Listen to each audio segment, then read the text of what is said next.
Hey guys, how's it going? Welcome back to my channel. So today I crossed 800 ELO rating on chess.com. This is the rapid 15-minute 10-second increment format. At the beginning of this year, like Jan, I started playing chess, and I was starting from the bottom, so I was like 350 or something. I was able to climb up to 600 because honestly 350 rating that I initially got was probably underestimating my chess game, because I had played chess game when I was I used to play chess when I was a kid, so it's not like I was a complete novice. So I would assume I was around 600 when I started. So that's why from 300 to 600 that climb happened very quickly, but after that I stagnated, and for months I was I would win one game, I would lose one game. And I was losing because my opening knowledge, I didn't have any opening knowledge. I was just using common sense, and common sense can only get you so far. But what has allowed me to climb up from, basically get out of the rut and climb the 600, 700 and eventually the 800 mountain, is because I learned how to play Karo-Kann Defense. So when I am black, regardless of what white does, whether it's e4 or even d4, I always respond with c6. And Karo-Kann Defense, I have such a high winning percentage. It's close to 75%, like every 3 out of 4 games. In fact, lately I would say it's like 80%. So every 4 out of 5 games I'm winning if I'm starting with Karo-Kann. So Karo-Kann kicks ass.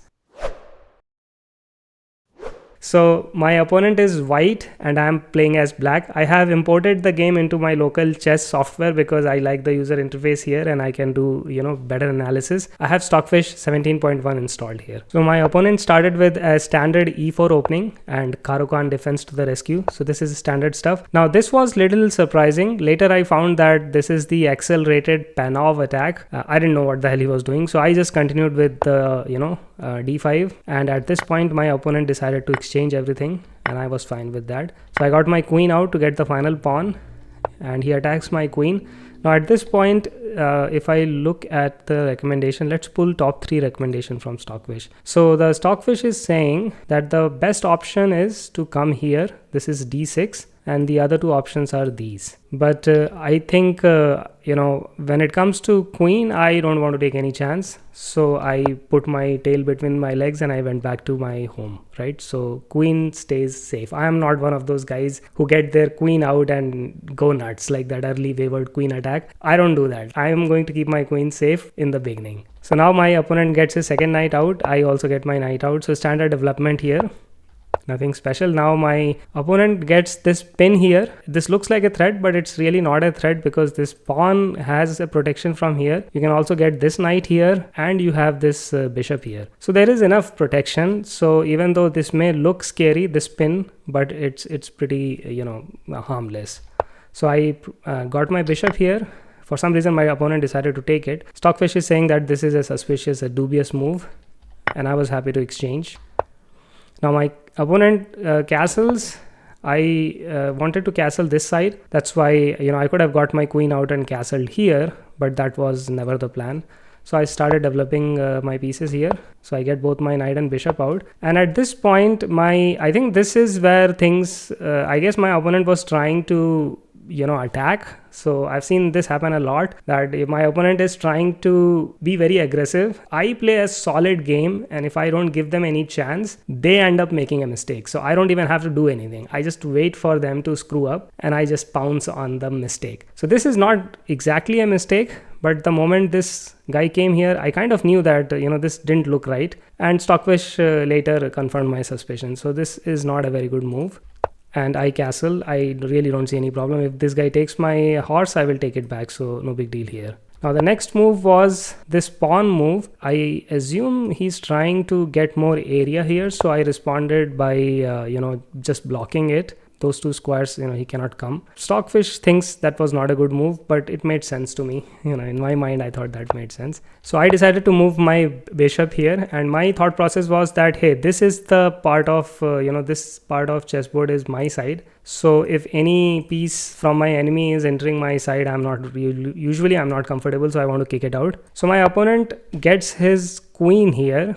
At this point, I thought that he was probably trying to take with his queens. So my opponent is thinking if I capture his bishop, he's going to take with his queen. But I immediately noticed that if that happens, then this knight over here, this is in a bad spot because my bishop can capture his knight and he will have to capture back with his pawn, and that will fuck up his castle, right? The castle is now stripped open. I was like, you know what, if you decide to take with your queen, be my guest, I have no problem. So I went ahead and captured it. But he still had a chance, an opportunity to take it with his pawn or with his knight. But to my surprise, my opponent decided to capture it with his queen. And the moment that happened, my eyes lit up, because now I knew that I could capture his knight and his castle would be fucked. So that's exactly what I did. He has to take it with his pawn. And this is an example of what I was saying, right? Your opponent will try to be aggressive. They may come towards you with a lot of aggressive moves. And if you stand your ground, if you play solid chess, then it's your opponent who will end up committing harakiri.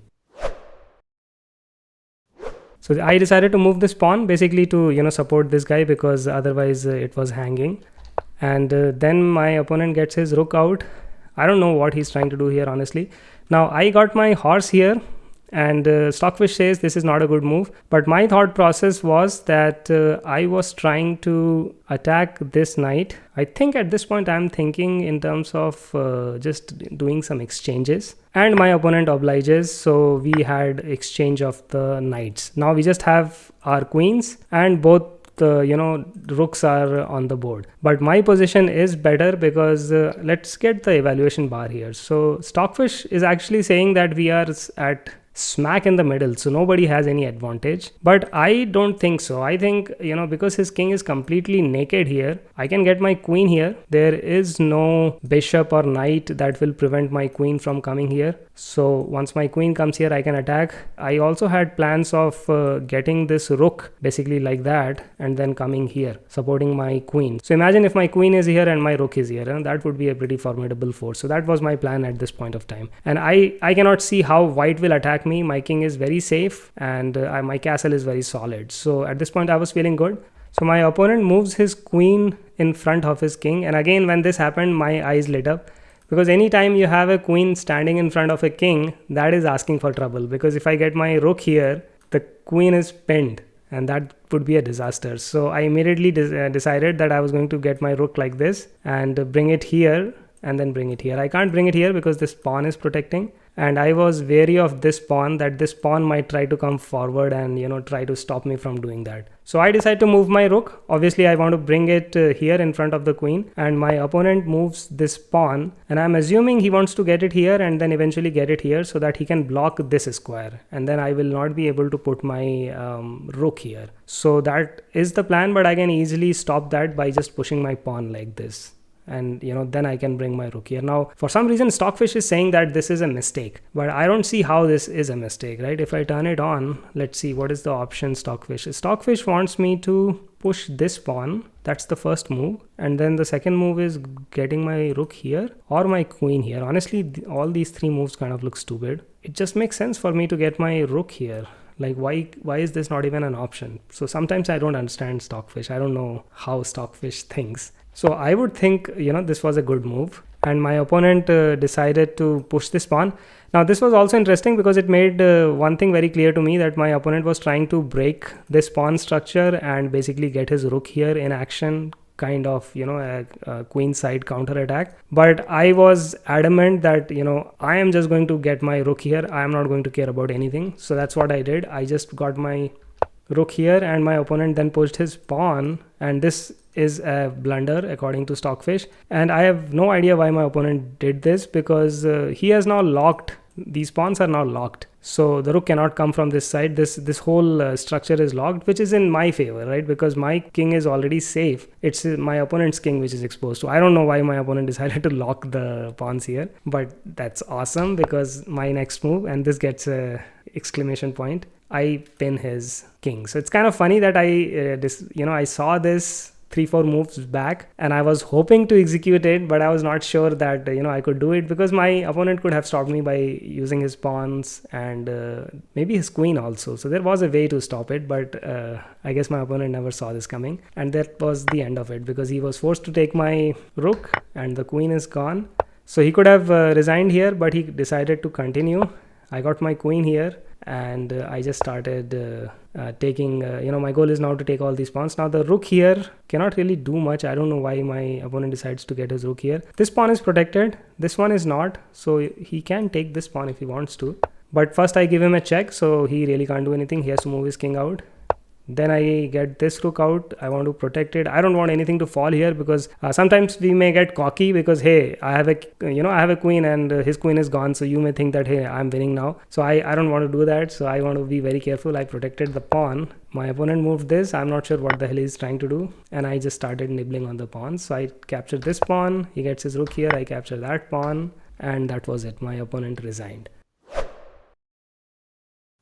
Now we did not see any Karo-Kann specific moves in this game, because after the initial exchange it became kind of like a normal game. But in general I find Karo-Kann defense very effective, because it kind of blunts white's attack vectors, right? All the threat vectors that exist if you play e4, e5. If you respond with e5 as black, I always feel that creates a lot of threats, and if you're not careful you can get screwed. So I was having a lot of problems when I was playing e4, e5, and the moment I started doing c6, d5, which is Karo-Kann, my winning percentage has gone up significantly. So I'm really happy that I'm 800. Goal is to get to 1000, and let's see how much time it takes.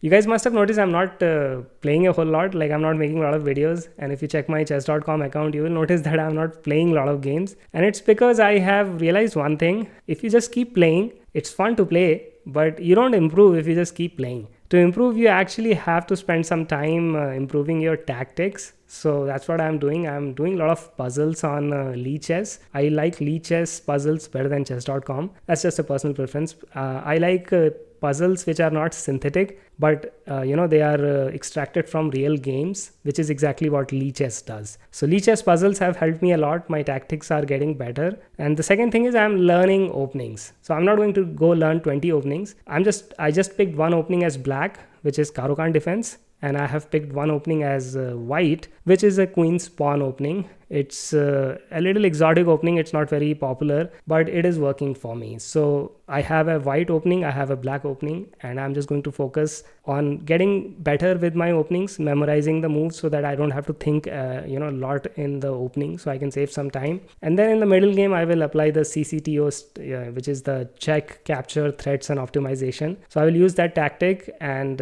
I think let's see if I can get to 1000. So I hope you guys found this video useful, or if not, at least entertaining. Let me know if there were some moves that you found, that you thought I should have made and I missed. Let me know in the comment section below. Otherwise, I will see you guys in my next one. Bye.